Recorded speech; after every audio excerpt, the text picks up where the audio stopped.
Boa noite para todos. Bom, é uma novidade para mim, né? Estarmos então nesse evento,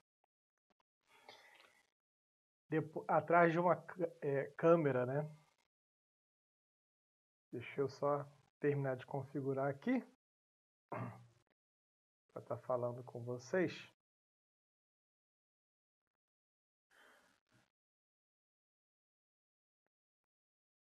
Em primeiro lugar, eu quero agradecer a professora Priscila Carvalho, né, pelo convite que nos fez para estarmos aqui com todos vocês, né? É um privilégio para mim poder hoje estar com o Sinapses, né, em mais um evento. Nós já estivemos com o Sinapses em outros eventos, né, inclusive numa live também, ao vivo. E hoje nós estamos aqui em mais um evento, né? Esse é bem diferente porque não tenho a interação com vocês. Mas é um prazer poder estar aqui. Nós somos convidados para estarmos falando de um tema bastante atual, né? É um debate que ainda está sendo formado, né? É um debate contemporâneo e que ainda está surgindo dentro das mais diversas disciplinas, das mais diversas grupos, né? Sociologia, antropologia, a psicologia, a psicanálise, né? A pedagogia, a neurociência, quer dizer, é um debate extremamente atual, que é sobre os psicoestimulantes e a questão da educação, né? Os psicoestimulantes e o processo de aprendizagem, que é um tema bastante emblemático e também problemático. Deixa eu me apresentar, né? Eu sou Jairo Carioca, minha formação, minha graduação é em teologia, né? Eu fiz formação em teologia algumas décadas atrás, também em filosofia, né? Depois eu fiz uma formação psicanalítica pela Sociedade Psicanalítica do Rio de Janeiro. Também sou pós-graduado em teoria psicanalítica e também em psicanálise infantil pelo Instituto Melanie Klein. Sou escritor, né, com livros aí lançados pelas editoras Metanoia, pela editora Conquista, pela editora Fonte Editorial, meu livro mais recente, né, pela editora Autografia, da qual eu tenho alguns livros de psicanálise.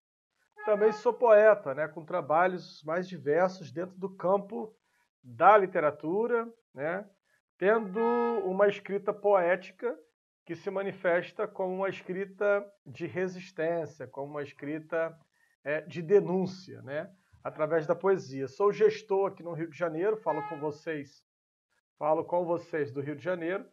Sou gestor do projeto Empoderar, né, que é um projeto voltado para o enfrentamento da violência doméstica aqui no Rio de Janeiro.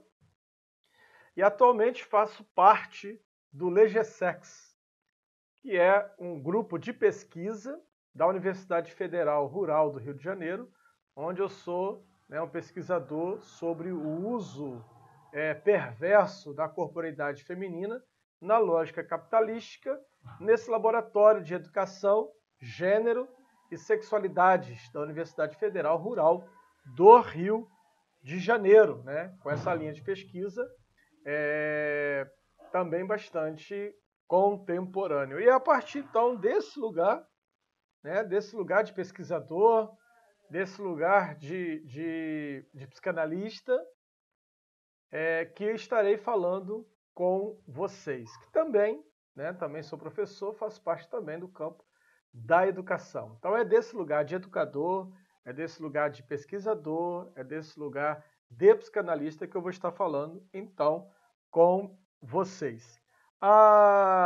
Esse tema, eu quero parabenizar aí o Sinapses, né, na pessoa da professora Priscila e nos demais companheiros, minha querida amiga Deia também, a de Saquarema, que faz parte aí do Sinapses, por esse trabalho, né, por esse congresso, com temas os mais diversos, temas extremamente significativos. Eu participei de outras, estava aqui participando de outras temáticas, que são temas extremamente relevantes para a atualidade. Esse buzinaço todo foi a minha esposa que acabou de chegar, né? Tinha saído e acabou de chegar, e por isso esse som de buzinaço todo aí. Então isso faz parte de tudo que é evento ao vivo, né? Tudo que é evento ao vivo, já que estou falando aqui da minha residência. Então, como eu estava falando, esse tema é um tema extremamente atual, é um tema extremamente relevante, né? Porque é um tema que está presente naquilo que vai ser pontuado pelo sociólogo Zygmunt Bauman como mal-estar da pós-modernidade. Zygmunt Bauman faz aí, então, uma releitura, né, de um dos mais emblemáticos livros do psicanalista e pai da psicanálise Sigmund Freud, Mal-Estar da Civilização, quando este aponta, né, que dentro do processo civilizatório, e entre os processos civilizatórios nós temos a educação, seria impossível desse instrumento, né, o instrumento da civilização, não produzir mal-estar. E aí Freud vai, então, nesse livro, falar sobre uma teoria bastante atual, né, que é a pulsão de vida e a pulsão de morte. E cada vez mais presente na contemporaneidade, nós temos aí, então, a pulsão de morte. Então, a partir de teóricos importantes, tanto dentro da psicanálise, né, nós temos hoje o Joel Birman, professor de psicanálise da Universidade Federal do Rio de Janeiro, que apontou, a partir do seu livro Mal-Estar na Atualidade, né, uma crescente desordem social e diversos sintomas que até então não havia ainda se desdobrado, né, em tempos como o tempo freudiano, mas que na atualidade cada vez mais seria comuns. Entre esses sintomas estaria, então, o sintoma daquilo que ele vai chamar de a depressão, né, e a ansiedade. Daí que o Joel Birman, nesse livro, vai pontuar sobre os panicados e os deprimidos como sintomas cada vez mais presentes na atualidade. E o Zygmunt Bauman, sociólogo, também fazendo essa releitura, vai falar do mal-estar na pós-modernidade, que seria também a questão da insegurança e o uso exacerbado dos fármacos como forma de tentar conter a angústia na pós-modernidade. Então é a partir desses olhares e também a partir do conceito, eu quero trabalhar aqui também um conceito de semi-formação, que é um conceito que vem do Adorno, né? Então é a partir desses teóricos, Freud, Zygmunt Bauman, Adorno, com o conceito da semi-formação, que eu quero então falar para vocês desse tema. Os psicoestimulantes para crianças, jovens e adultos e o processo de aprendizagem. E falar a partir desse instrumento teórico que é a psicanálise. Bom, como poeta, não poderia deixar de abrir essa discussão, esse tema, sem citar, né, um poema. E quero fazer uma citação, então, do Manuel, a partir do Manuel Bandeira, que diz o seguinte: que importa a linha do horizonte, se a única coisa que eu vejo é o beco? Que importa a linha do horizonte, se o que eu vejo é o beco? Então, esse é o instrumento, né? Manuel Bandeira, a partir da poesia, então faz uma denúncia daquilo que cada vez mais está presente na pós-modernidade, né? Que é exatamente o excesso de angústia em tempos presentes. Então, o que me importa a linha do horizonte, o que me importa o futuro, se a única coisa que vejo no presente são os adoecimentos, são as angústias, são os desassossegos, né?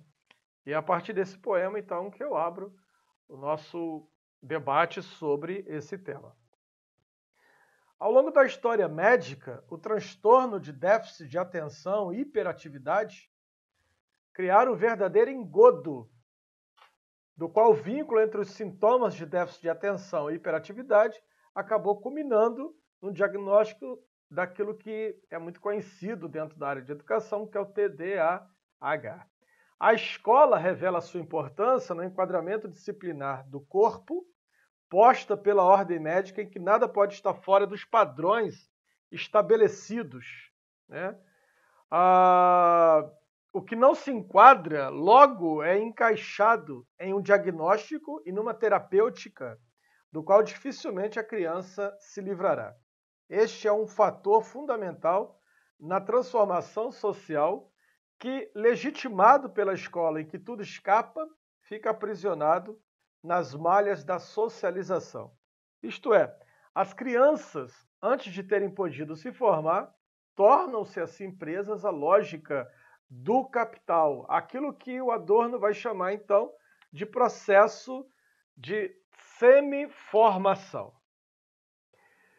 Uma determinada, né, o que seria o processo de semiformação? Essa teoria de Adorno, né, vai falar sobre uma determinação social na formação na sociedade contemporânea que passa pela lógica capitalística.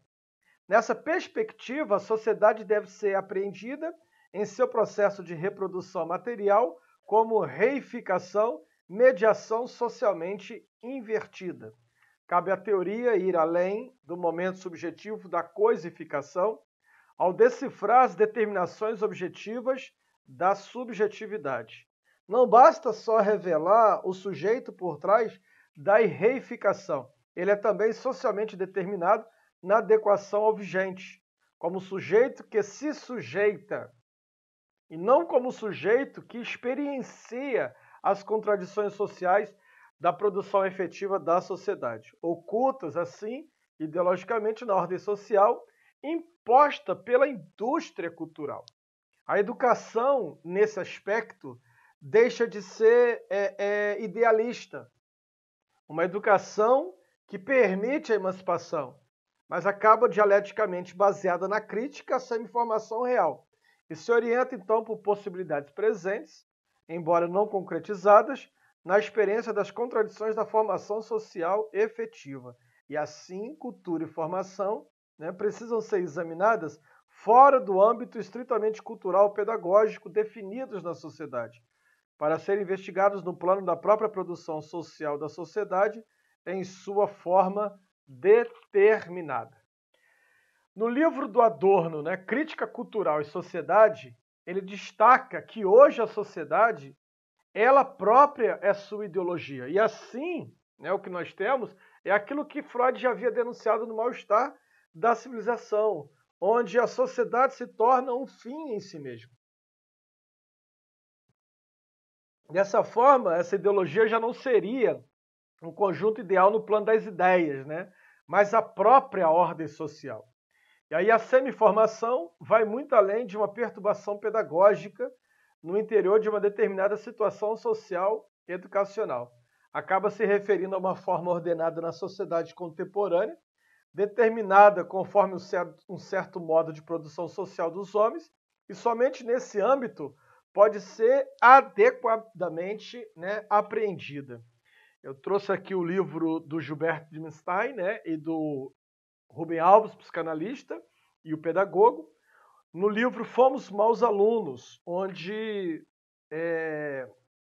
a crítica, né, que o Rubem Alves vai fazer, que só existe o motor de aprendizado, né, a paixão e a curiosidade. E aí ele vai dizer que a escola atual tem como função matar a paixão pela curiosidade, né?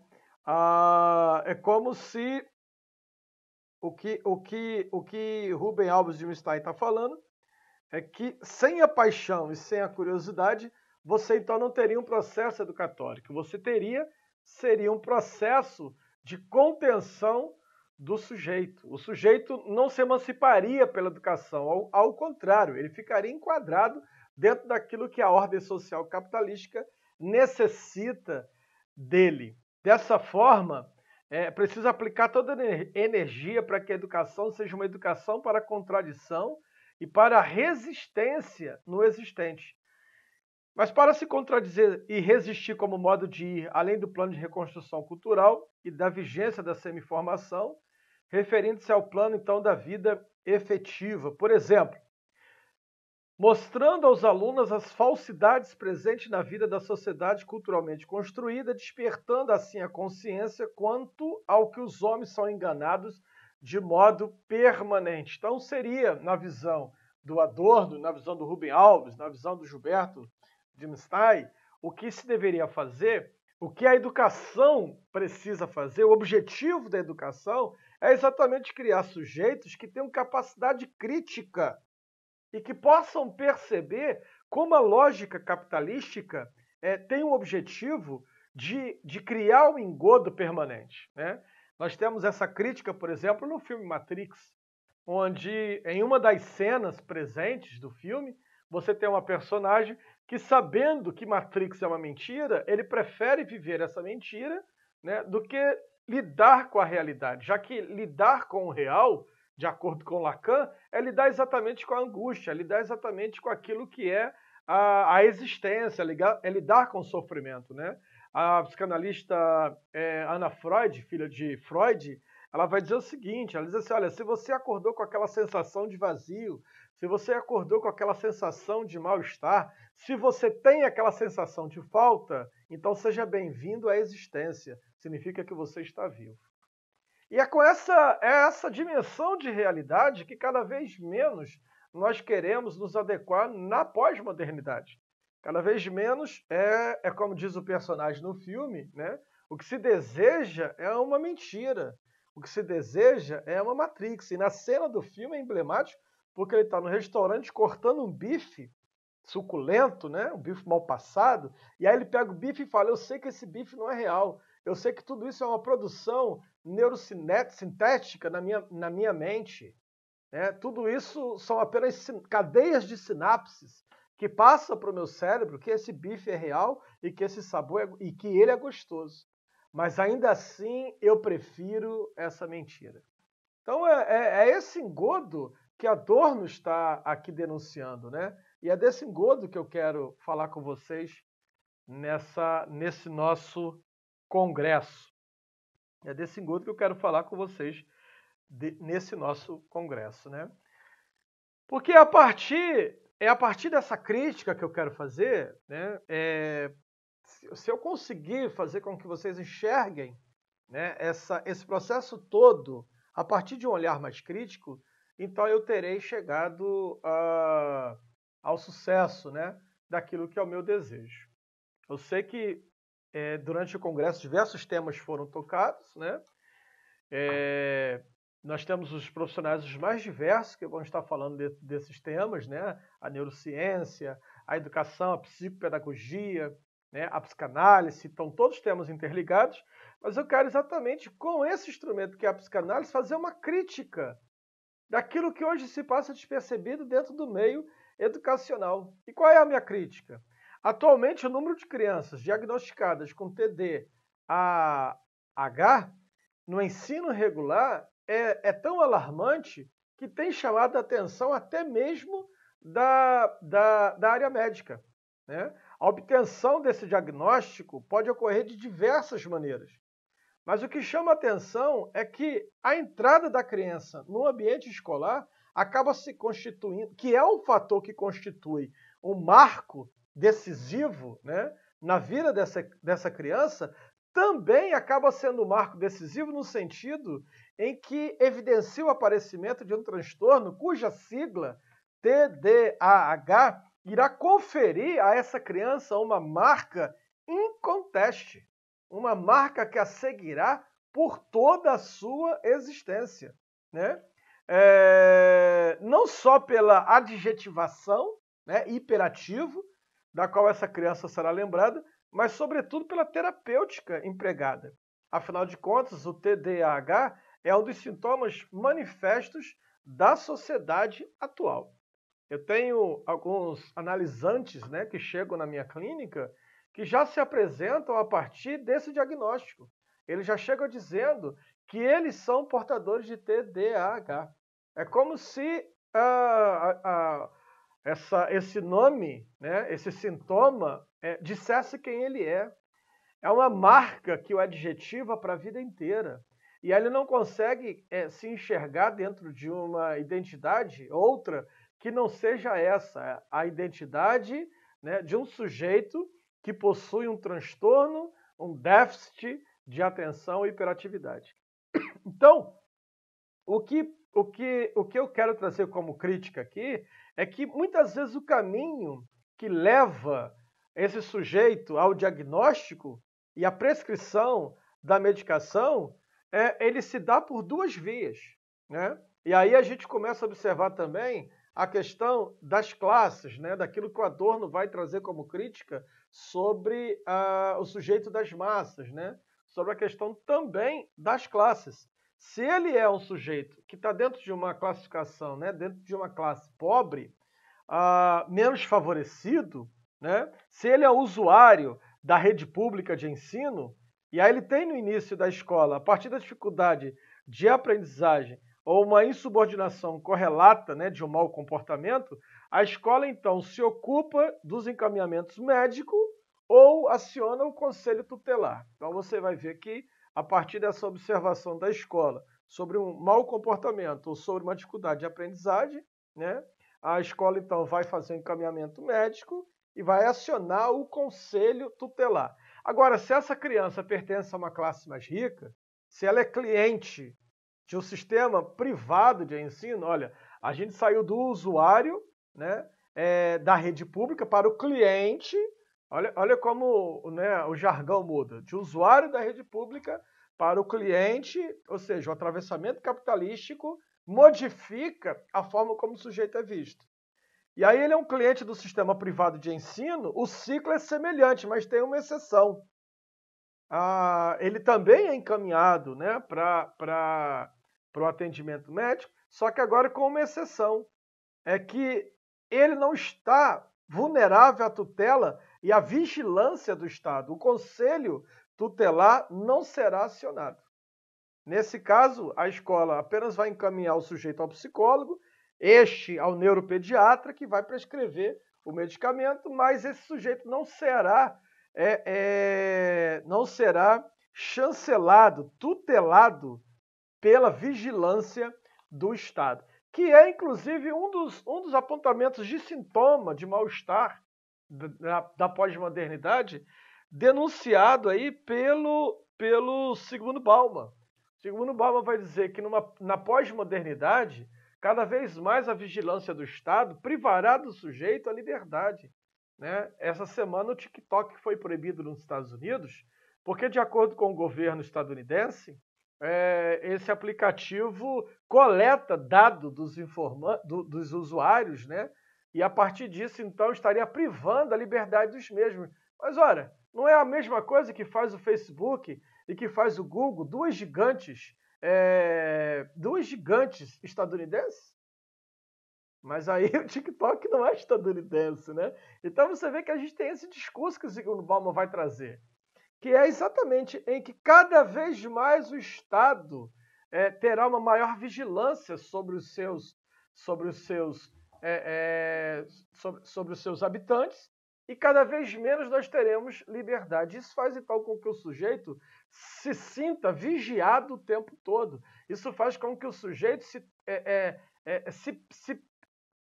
se perceba paranoico, e cada vez mais nós temos isso.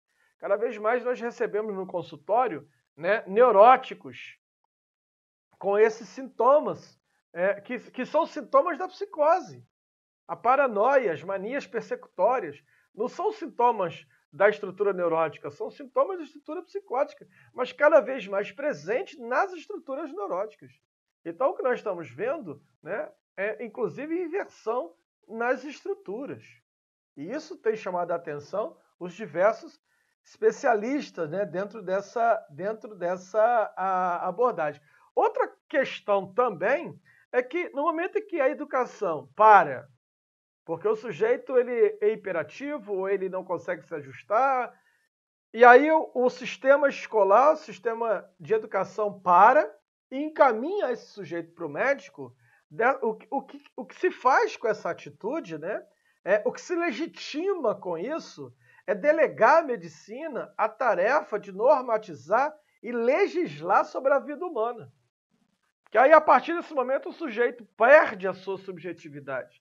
O sujeito passa a ser não mais o sujeito que possui uma singularidade, mas o sujeito que possui uma TDAH. E aí, dessa forma, estão colocadas as condições históricas para a medicalização da vida. Não é à toa que o escritor e o poeta Tom Zé vai dizer o seguinte, com uma crítica a essa medicalização da vida, ele vai dizer assim: ao persistirem os médicos, os sintomas devem ser consultados. Veja como a poesia tem o poder, né, de criticar. Ao persistir os médicos, os sintomas devem ser consultados. E nós estamos vivendo um momento cada vez mais em que a vida está sendo medicalizada. Se o sujeito quer ter uma relação sexual, ele toma um medicamento. Se o sujeito quer ser feliz, ele precisa tomar um medicamento. Se o sujeito precisa estudar, ele precisa tomar medicamento. Se o sujeito precisa responder melhor ao trabalho, ele toma um medicamento. Ou seja, se o sujeito está em luto, ele toma medicamento, né? O CID-11, que é o novo CID, vem inclusive colocando data no luto. O luto agora tem tempo pré-determinado, diagnosticado. Se ele não estiver dentro do diagnóstico de tempo, ele precisa agora entrar com o medicamento. O autismo passa a fazer parte também da classificação internacional de doenças, está lá dentro da normalização e normatização e legislação sobre a vida. Ora, gente, é a partir desses aspectos que a gente vai perceber que o que nós estamos falando é de um controle cada vez maior. Controle esse já denunciado pelo Michel Foucault no seu livro Vigiar e Punir, onde cada vez mais a vigilância seria maior no sentido, né, de controle. Controle essa denunciado também por Gerda Lerner no seu livro sobre a história do patriarcado, onde ela diz que o capitalismo nasce, né, não no momento em que surge a moeda, mas no momento em que surge a troca, no momento em que surge a mercantilização do produto. E isso acontece onde? Acontece no instante, lá no Neolítico, onde primeiro o homem percebeu que as mulheres podiam ser negociadas. O capitalismo surge com o uso perverso da corporeidade feminina. E até hoje é feito isso, né? E aí você vai vendo cada vez mais o controle desse sistema capitalístico feito por quais instrumentos? O Estado, a educação, a religião e as leis.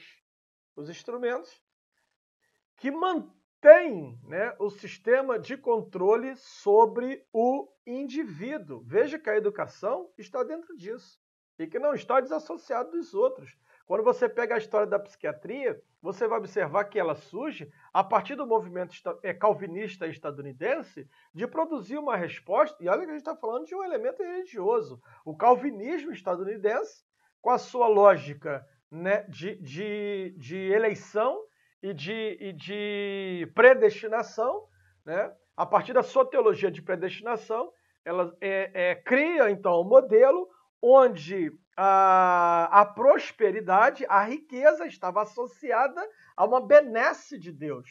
E aí, no momento em que as riquezas estão associadas às benesses de Deus, é preciso, então, criar um instrumento para que essa riqueza possa ser gerada. E aí o sistema de produção, de industrialização, passa a fazer parte, então, também de uma ideia religiosa. Uma nação que teme a Deus é uma nação rica. Uma nação que teme a Deus é uma nação próspera. Uma nação que teme a Deus é uma nação onde todos trabalham. Uma nação que pertence a Deus é uma nação onde todos produzem. Mas aí eles entraram tem um problema. Nem todos conseguem trabalhar, nem todos conseguem produzir, porque nem todos conseguem se adequar à normativa social. E de que nós estamos falando? Ora, daqueles que estão adoecidos pela própria normativa social. Você tem uma crítica a isso já feito pelo Charlie Chaplin no seu filme Tempos Modernos, onde o sujeito, o tempo todo operando máquinas, ele pira, ele surta. Ele mesmo se transforma numa máquina. E aí ele sai mexendo em todas as máquinas como se máquina fosse. E cada vez mais é isso que nós estamos vendo na contemporaneidade, né? Síndrome de Burnout, depressão, transtornos borderline, transtorno bipolar, cada vez mais associado ao modelo capitalístico que vivemos, entre esses o TDAH, que está presente na educação e que a gente se questiona se esse é um sintoma que surge na sociedade ou que surge pelo próprio processo educacional, que vai muito além da escola. Então, o que nós vemos, então, que o diagnóstico, né,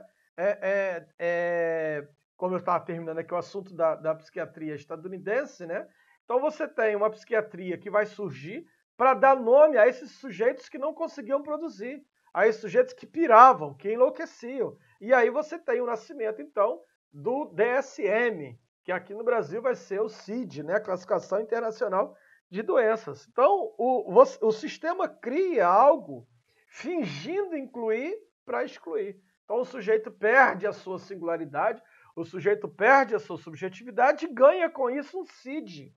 Ganha com isso, né, uma categorização.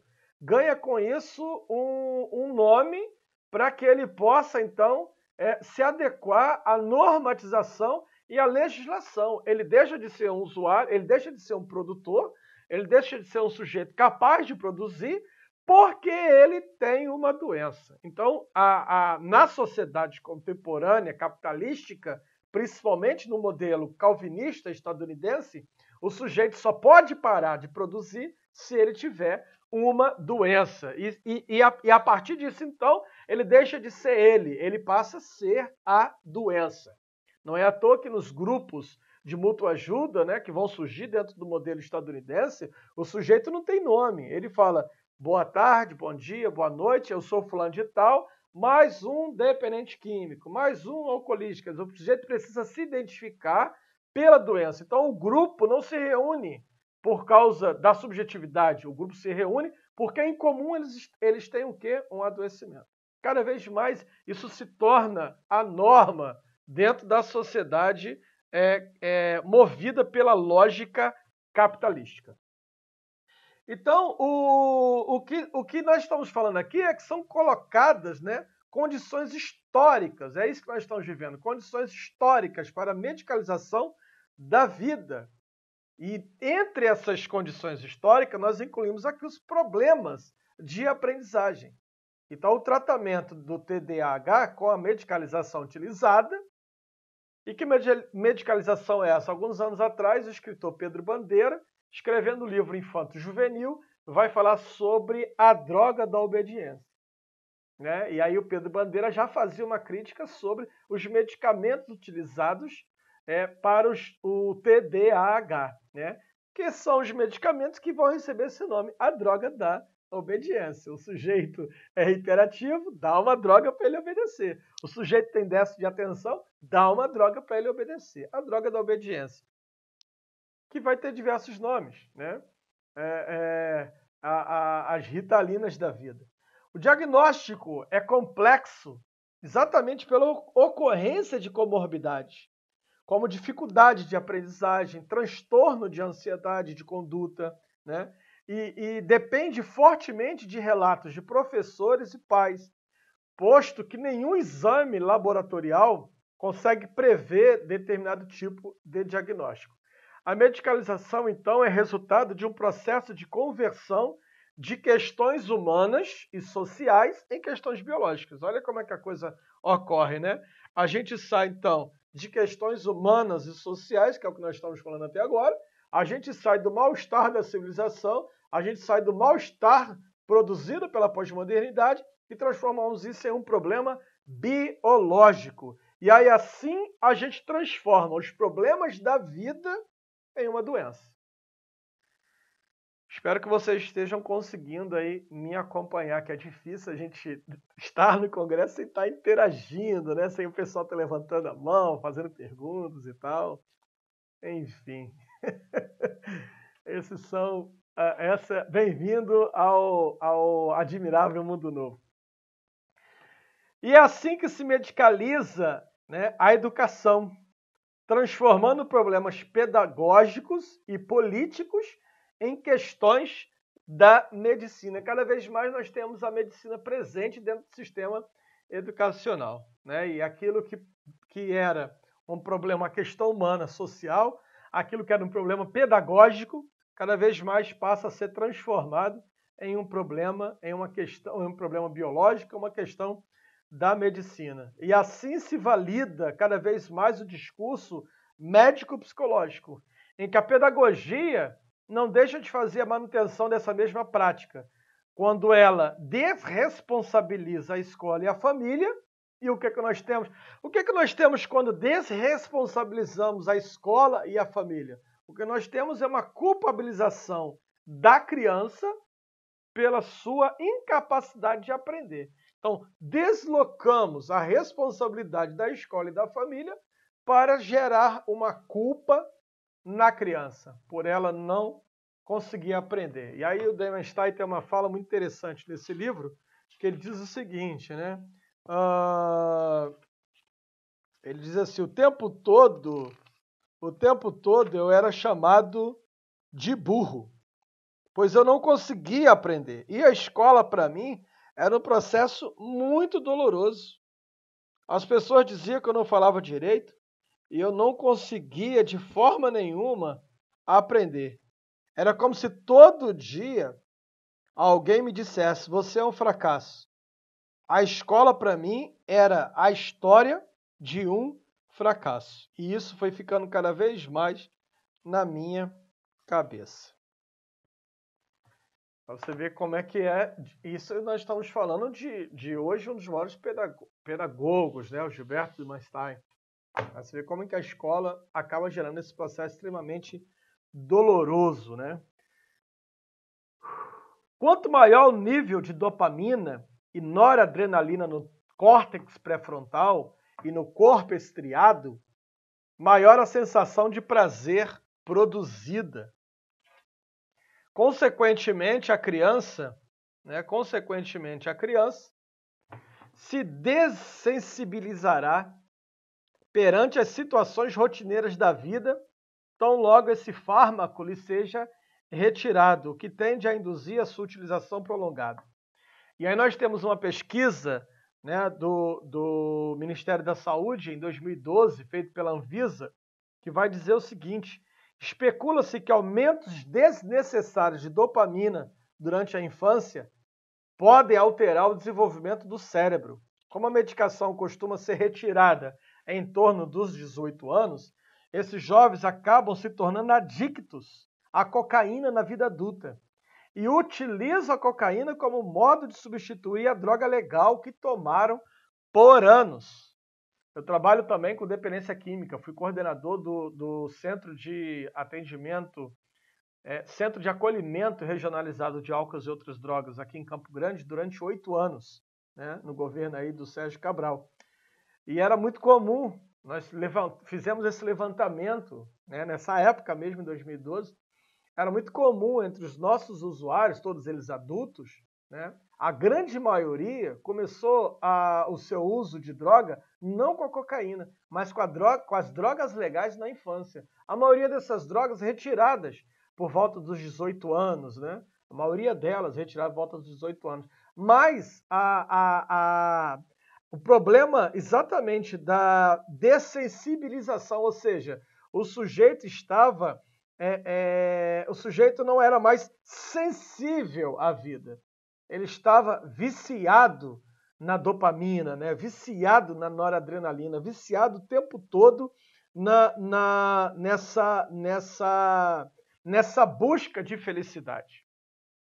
E aí o sujeito acabava buscando na droga um substituto por aquele medicamento que ele começou tomando na infância. Pouco se questiona sobre o processo de ensino-aprendizagem, nem tampouco sobre a formação despendida aos docentes, que hoje se veem constrangidos por uma atmosfera cultural pouco reflexiva. O Ruben Alves vai dizer que William Blake, né, ele, citando William Blake, ele diz: o prazer engravida, mas é o sofrimento que faz parir. E aí ele vai falar sobre a experiência da confluência e a necessidade, né? A necessidade do sujeito se perceber dentro do processo de existência, do sujeito sentir suas dores, do sujeito chorar, do sujeito sentir as perdas, ou seja, é o sofrimento que vai fazer o sujeito parir aquilo que o prazer nele engravidou. E aí o Gilberto vai dizer, só se conhece de fato alguma coisa quando nascemos com ela, só entendemos a poesia quando nos emocionamos nas cobertas de sua metáfora. E aí Rubem Alves responde, às vezes alguém me pergunta, quem foi que te influenciou, Rubem Alves? Eu digo, ninguém. Não tenho memória de ninguém que tenha me influenciado, né? Na verdade, os meus professores foram os livros que eu li. E aí o Gilberto vai dizer, né, a mesma coisa, que os professores viviam dizendo para ele, né? Você tem que prestar atenção nisto aqui. Aí ele dizia, mas era impossível para mim, que era hiperativo, prestar atenção nisto aqui, quando a minha mente exigia que eu prestasse atenção em várias coisas ao mesmo tempo. Em várias coisas ao mesmo tempo. Aí ele diz, era preciso que eles entendessem que o pensamento não funciona com hora marcada. O pensamento não funciona com hora marcada. Não era dado ao aluno o direito de questionar. Fui descobrir que não conseguia porque aquilo não tinha significado. Vivemos uma eterna ditadura do currículo. E aí ele faz uma pergunta aqui, um questionamento, né? Você já percebeu, Rubem Alves, que os alunos formados nas melhores escolas quase sempre ficam desempregados? Por que será, né? Pouco se questiona sobre o processo de aprendizagem. Os docentes hoje se veem constrangidos por uma atmosfera cultural pouco reflexiva. Gente, nós temos hoje uma sociedade que não produz mais pensadores. Nós temos hoje um modelo educacional que não está produzindo mais um Rubem Alves, que não está produzindo mais um Gilberto, que não está produzindo mentes reflexivas.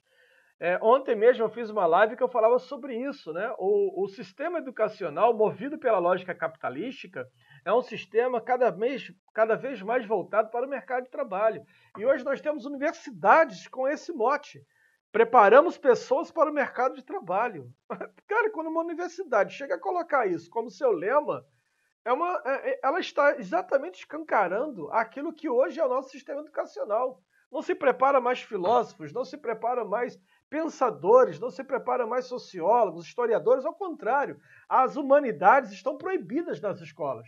Cada vez mais o que nós queremos é técnicos, cada vez mais o que nós queremos é pessoas que possam produzir alguma coisa dentro da lógica capitalística. E nós temos uma política atual, uma política de governo, que, de acordo com os sociólogos, né, nós temos uma necropolítica, ou seja, uma política de morte. Nós temos uma política baseada numa pulsão de morte que cada vez mais enxerga menos papéis preponderantes nos educadores. Nós temos um presidente que recentemente, em uma live no seu Facebook, disse que os educadores, os professores eram vagabundos. Então, se você tem um presidente que ataca os professores, se você tem uma necropolítica que ataca os educadores, né, como ficará o sistema, então, esse processo de ensino-aprendizagem? Cada vez mais sucateado, cada vez menos importante dentro de um sistema social para a produção de pessoas reflexivas. Nós temos cada vez mais uma ênfase maior num sistema educacional que produza máquinas. Num sistema educacional que não produza pensantes, mas que produza pessoas para o mercado de trabalho. E aí prioriza-se a circulação e o consumo de materiais pedagógicos padronizados pelo mercado. E aí, segundo Adorno e Horkheimer, né, para o homem semi-formado, todas as palavras se convertem num sistema alucinatório. Não é à toa que cada vez menos nós temos escritores. Não é à toa que cada vez menos, né, mentes como Humberto Eco, Gabriel Garcia Marques, né, para citar os dois maiores nomes da literatura universal contemporâneo, né? O Gabriel Garcia Marques, autor do 100 Anos de Solidão, o Humberto Eco, autor do O Nome da Rosa, né, O Pêndulo de Foucault, diversos outros livros, né? Livros como autores que escreveram livros como A Insustentável Leveza do Ser, né? Ou seja, esses autores cada vez menos sumiram. Cadê esses escritores? Cadê os Machado de Assis, o José de Alencar, o Manuel Bandeira, o Carlos Drummond de Andrade, né? Nélida Pinhão, Adélia Prado, diversos outros Rubem Alves, diversos outros escritores, para a gente citar aqui a literatura brasileira, né? Cada vez mais as palavras se convertem num sistema que ninguém compreende mais. E aí nós temos, então, aquilo que vai ser a semiformação. E a semiformação vai produzir o quê? Uma semicultura. Então, na semicultura, nós vamos ter cada vez mais a exaltação daquela cultura frívola, daquela cultura de consumo. E aí o que é que nós temos? Nós temos um crescimento exacerbado do sertanejo universitário como uma música de consumo imediato, né? Mas que não produz reflexão. E aí aquele rock do Capital Inicial, aquele rock do Legião Urbana, aquela letra do Renato Russo, aquele cantor como Gabriel Pensador, aquele hip hop daquele grupo de São Paulo que eu esqueci o nome agora. Quer dizer, essa galera que Cidade Negra, quer dizer, essa galera toda que através da cultura trazia críticas, fazia críticas pontuais, que através da cultura que produzia uma cultura não voltada apenas para o consumo, mas uma cultura que fazia o sujeito pensar, cada vez mais teremos menos representantes dessa cultura. Cada vez mais teremos mais culturas semiculturas, mais culturas supérfluas, mais culturas voltadas para o consumo. Eu estava vendo uma reportagem sobre a ausência, né, do rock nacional nas rádios, né? A ausência porque não tem mais empresário querendo investir, já que esse produto não é mais consumido. Porque as pessoas hoje em dia não conseguem mais compreender. Era isso que o jornalista estava dizendo. Hoje, os jovens não conseguem compreender Renato Russo. Hoje, os jovens não conseguem compreender Cazuza. Hoje, os jovens não conseguem compreender Belchior. Hoje, os jovens não conseguem compreender músicas como do Lulu Santos. Hoje, os jovens não conseguem mais compreender Noel Rosa. Então, assim, as palavras se tornaram alucinatórias. Ora, se a palavra se converte num sistema alucinatório, o que é que nós temos? Cada vez mais discursos psicotizados. E aí você vai ver isso no reflexo da política. Discursos psicotizados, né? Negros defendendo o sistema racista, mulheres misóginas, que é isso que nós estamos vendo na necropolítica. Mulheres misóginas. Mulheres que acreditam que a roupa induz ao estupro, né? Que determinado comportamento deve ser punido. Quer dizer, mulheres misóginas, negros defendendo o sistema racista, o sistema escravagista, um discurso psicotizado, né? O sistema educacional sendo sucateado e professores sendo cada vez mais agredidos pela política. Então, o discurso psicotizado só é possível porque a palavra se converteu no sistema alucinatório. De tal maneira que o que lhe cabe, né, ao sujeito é ser um sujeito da reprodução em um mundo em que sua condição é hoje de total assujeitamento.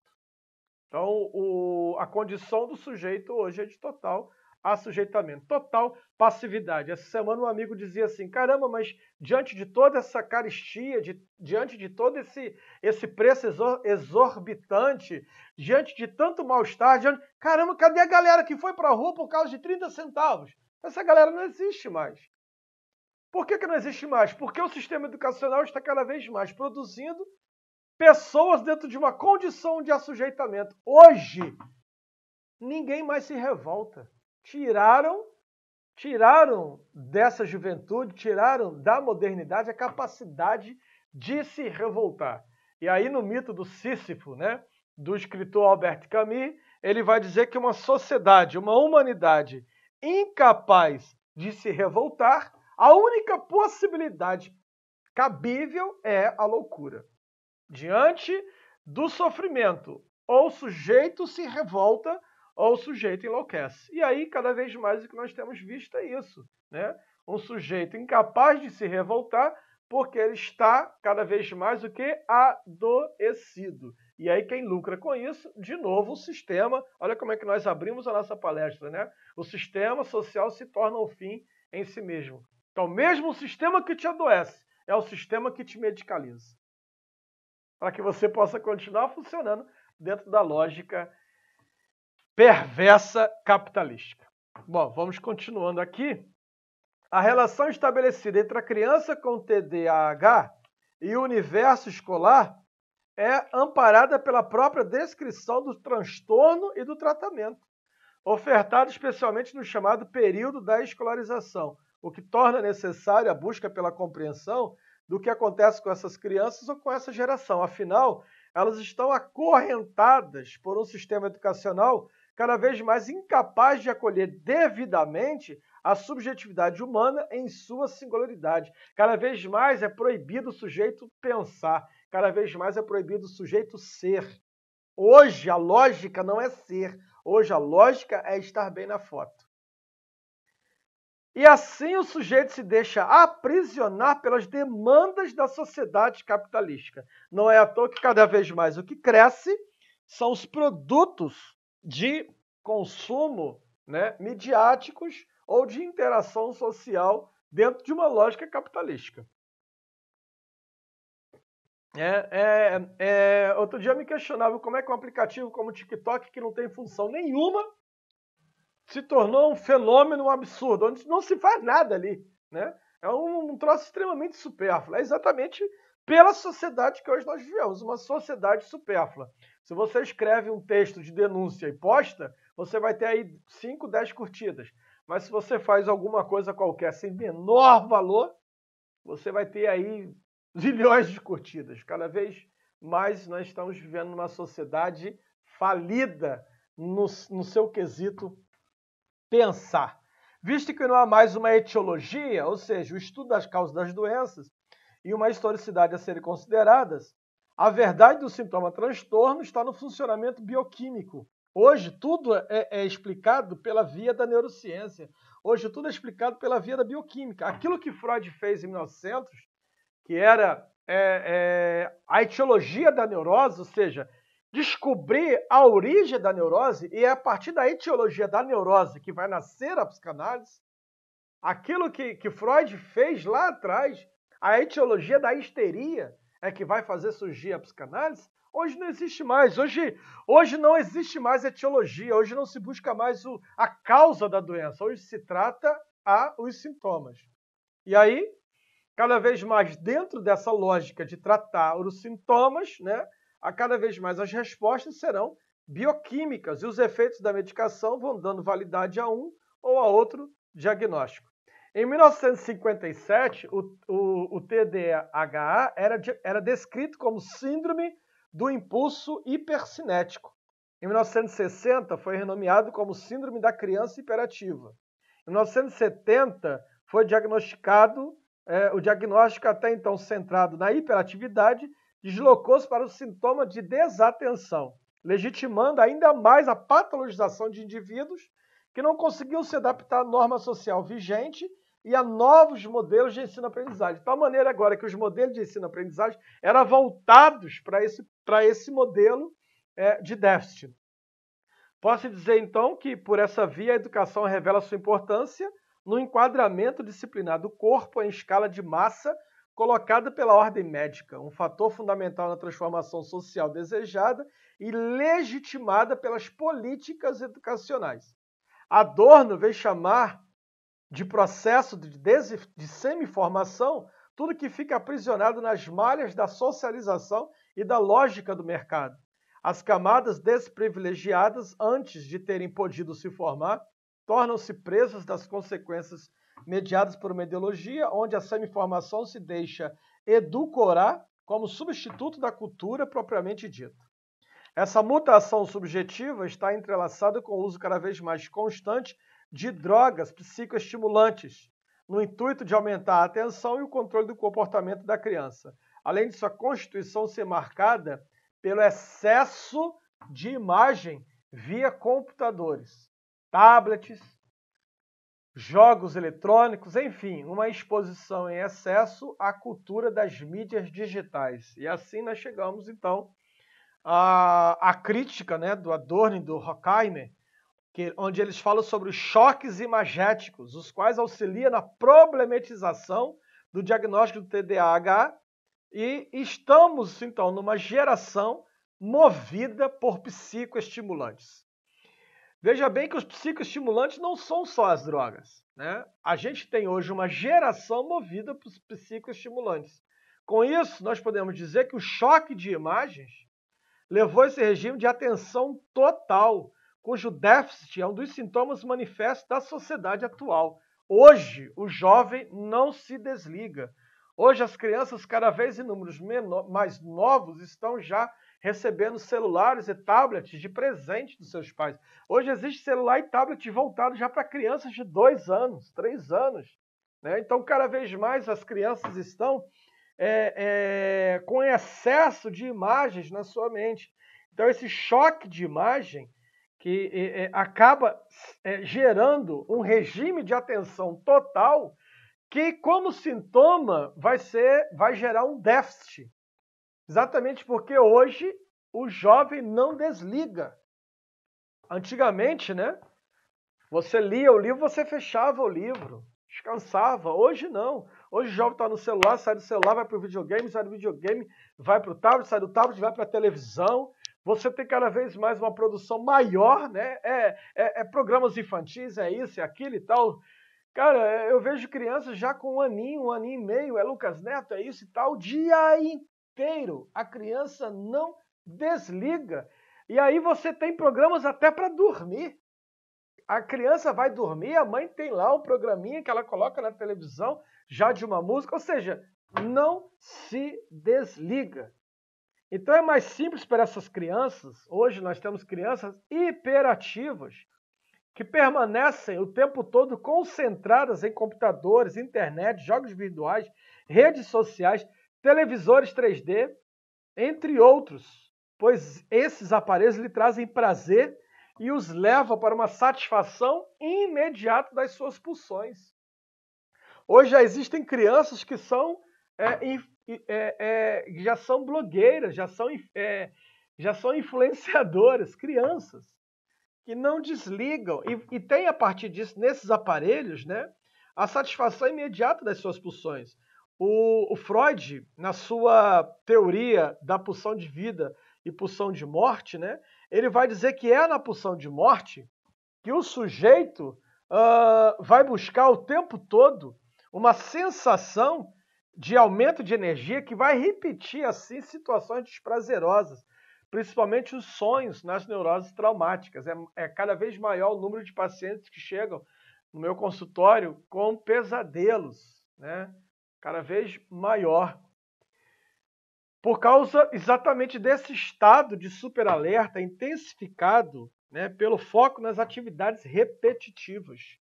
Essas sensações vão progredindo em direção à insônia, atividades obsessivas compulsivas, agitação, manias e compulsões. Quem trabalha em consultório sabe que esse é o sintoma da modernidade. 99% das pessoas que chegam no consultório chegam com esses problemas: insônia, toques, transtornos obsessivos compulsivos, agitação, manias e diversas compulsões. Nessa perspectiva teórica, o TDAH é um sintoma da distração concentrada da cultura midiática. E é nesse jogo de procura por identificações refletida em uma cultura de imagens que está, então, mergulhada as nossas crianças. O TDAH encontra-se nesse espaço em que a criança que possui o déficit de atenção é hoje a criança da cultura high-tech.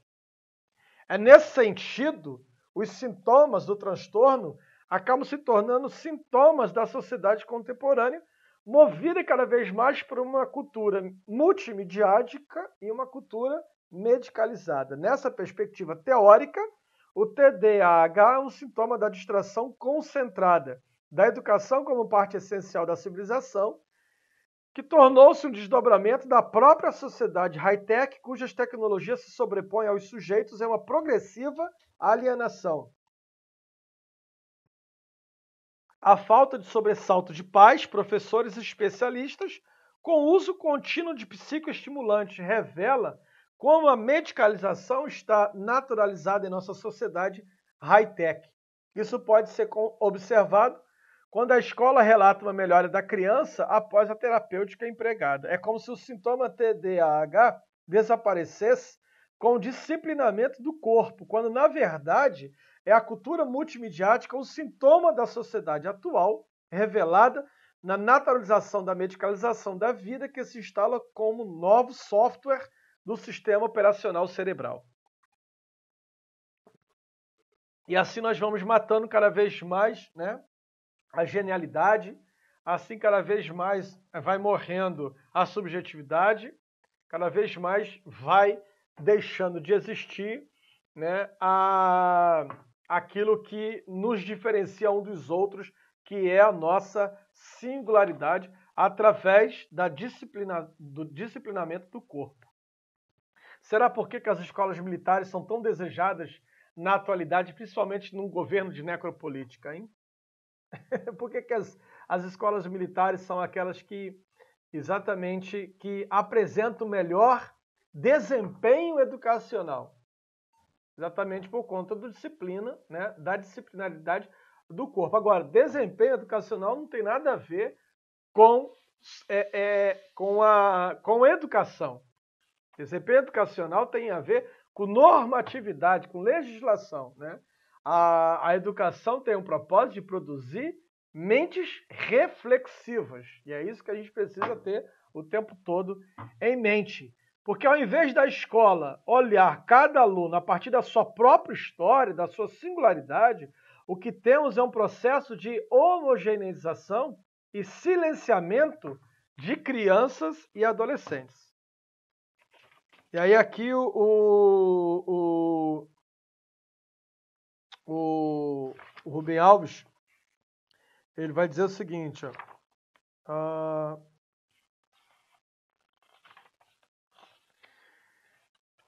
Separei que ele vai dizer o seguinte, ó.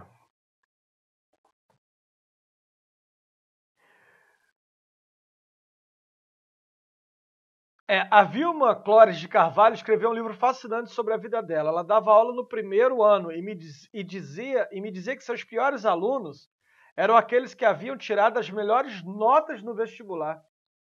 Por quê? Porque ao explicar a complexidade das relações, pode ser isso, pode ser aquilo, eles sempre faziam a seguinte pergunta: mas qual é mesmo a resposta certa?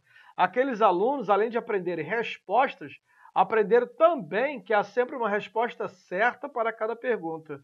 Esta é a resposta que deve ser colocada na prova. Em outras palavras, os exames vestibulares, com questões de múltipla escolha, somente uma delas está certa, se tornaram para eles um paradigma do mundo. Há sempre uma única resposta certa. E esse é o problema, porque esta é as raízes de todo dogmatismo.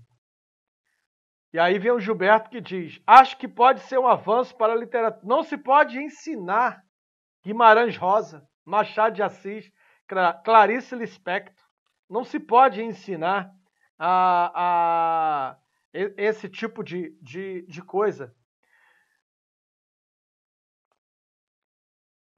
Afinal de contas, Capitu traiu ou não traiu Bentinho? Qual é a resposta correta.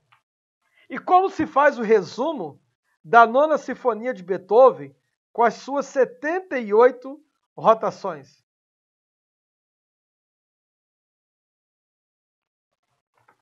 E aí esse é o problema que tanto Jim Stein quanto Rubem Alves vai trazer como crítica ao sistema educacional vigente, que ensina sempre a criança, né, esse sistema militarizado, esse sistema que impõe regras, esse sistema que exclui a singularidade, esse sistema que não permite a subjetividade do sujeito e que ensina para esse sujeito que sempre há uma resposta certa. Um pensamento que é oriundo do calvinismo estadunidense, né? Que traz na sua lógica, nós somos aqueles escolhidos por Deus. E os outros? Os outros não são.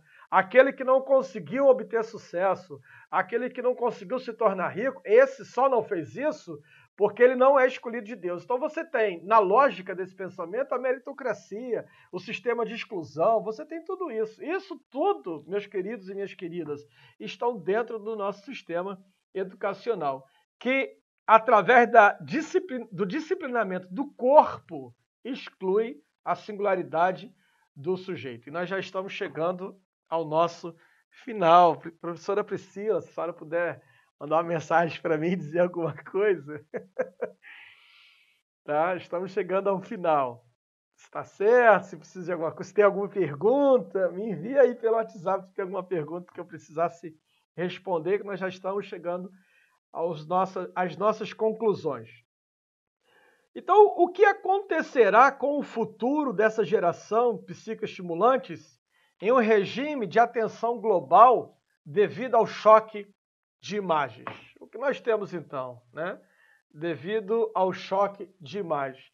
O objeto encontra-se em compreender por que as escolas tomam a dinâmica da medicalização como a melhor ou como a única opção para ensinar crianças e adolescentes, em vez de os escutá-los em sua singularidade. Nós não estamos aqui dizendo, né, que o medicamento deve ser extinto, nós não estamos aqui dizendo que os diagnósticos não devam ser feitos, nós não estamos aqui negando que haja, de fato, transtornos de déficit de atenção ou hiperatividade. Não.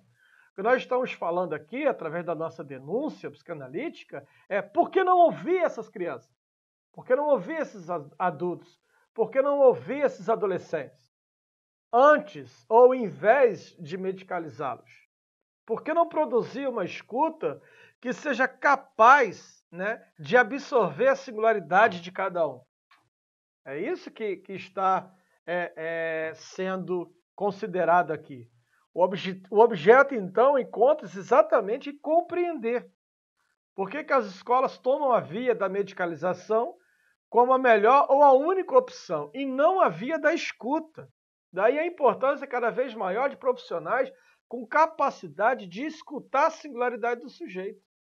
Daí a importância de espaços como sinapses, né, que formam educadores, que formam psicanalistas, que formam pessoas voltadas para a aprendizagem, né, para psicopedagogo, com essa intenção que é o da escuta da singularidade. Daí a importância desse aspecto, que faz-se assim necessário, e aí eu já estou chegando já à minha conclusão final, agradecendo a cada um de vocês, né, pela audiência, e agradecendo também a minha participação, né, o convite que me permitiu estar aqui com vocês, trazendo então essa minha crítica, né? Faz-se necessário um esforço ético de repensar e analisar historicamente a ciência que aparece como prescritiva, reforçando o saber médico, que ao descrever e catalogar o TDAH, descarta qualquer relação com o social. Fazendo link aí ao Freud, né, a psicologia do eu também é a psicologia das massas. E não dá para falar do sujeito ignorando a sua relação com o laço social. Em específico, dentro desse laço social, o ambiente escolar. Será que nós temos o ambiente preparado para ouvir esse sujeito na sua singularidade? Será que esse ambiente escolar está pronto para ouvir a subjetividade desse sujeito nas suas idiosincrasias, naquilo que ele desponta como fenômeno dentro do laço social? Ficando então o sujeito rotulado por uma doença que não é dele. Será que nós temos essa capacidade de ir além dessa rotulação? Um sujeito rotulado por uma doença que não é dele, mas criada pela sociedade high-tech da qual ele vive?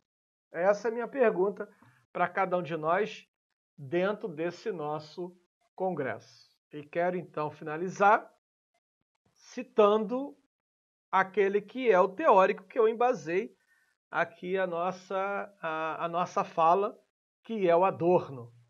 Quem quiser a verdade da vida tem que investigar a sua configuração alienada. E com a minha fala final, junto com o Adorno, eu invoco aqui o Bertolt Brecht. Do rio que tudo arrasta se diz ser violento. Mas ninguém diz que é violento as margens que o comprimem.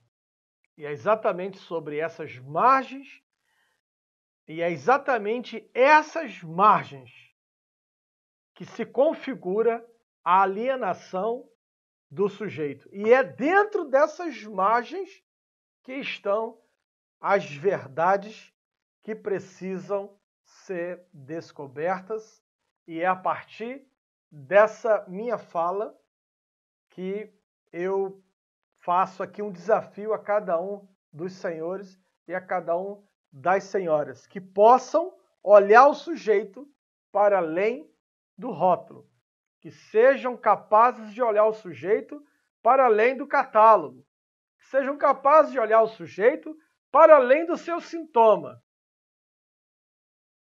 Esse é o desafio que eu deixo para cada um de vocês. E obrigado aí pela participação, né, de cada um dos senhores, de cada um das senhoras aqui presentes. Muito obrigado, professora Priscila. Muito obrigado aí, os Sinapses, pelo convite. Boa noite a cada um de vocês e finalizo aqui a minha fala.